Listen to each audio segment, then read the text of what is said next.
Rabies vaccine দেওয়ার পর যদি আপনাকে আবার কুকুর বিড়ালে কামড় দেয়, আপনি কি করবেন?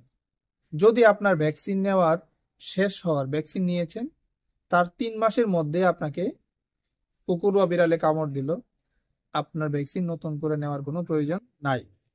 যদি ভ্যাকসিন নেওয়ার 3 মাস থেকে 5 বছর এরকম সময়ের মধ্যে আপনাকে আবার কুকুর বিড়ালে কামড় দেয়, আপনি 2টা ডোজ নেবেন, প্রথম দিন, তৃতীয় দিন।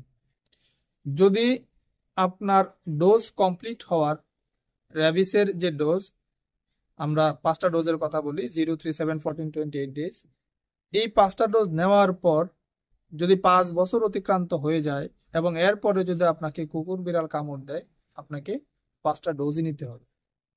এরপর যদি আপনি এরকম হয় যে আপনি কয়টা ডোজ নিয়েছেন, কবে নিয়েছেন, কোনো খেয়াল নাই, আপনাকে 5টা ডোজই নিতে হবে।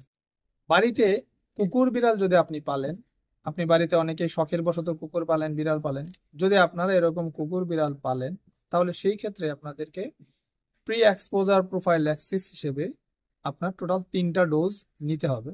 সেটা হচ্ছে প্রথম দিন, তৃতীয় দিন, 7 নম্বর দিন। এই 3টা ডোজ আপনাকে নিতে হবে যদি আপনি বাড়িতে কুকুর বিড়াল লালন পালন করেন।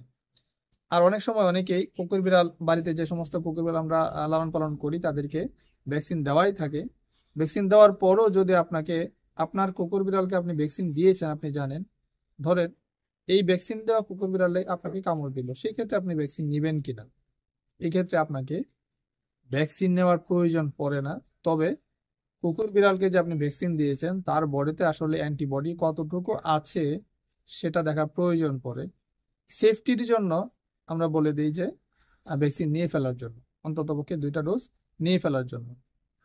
আর গর্ভাবস্থায় আপনি ভ্যাকসিন নিতে পারবেন কিনা? অবশ্যই আপনি গর্ভাবস্থায় ভ্যাকসিন নেওয়া যাবে। দুধ খাওয়াচ্ছেন বাচ্চাকে, নিতে পারবেন কিনা? অবশ্যই নিতে পারবেন। বৃদ্ধ নিতে পারবেন, ছোট বাচ্চা নিতে পারবেন, কোনো সমস্যা নেই। ধন্যবাদ সবাইকে।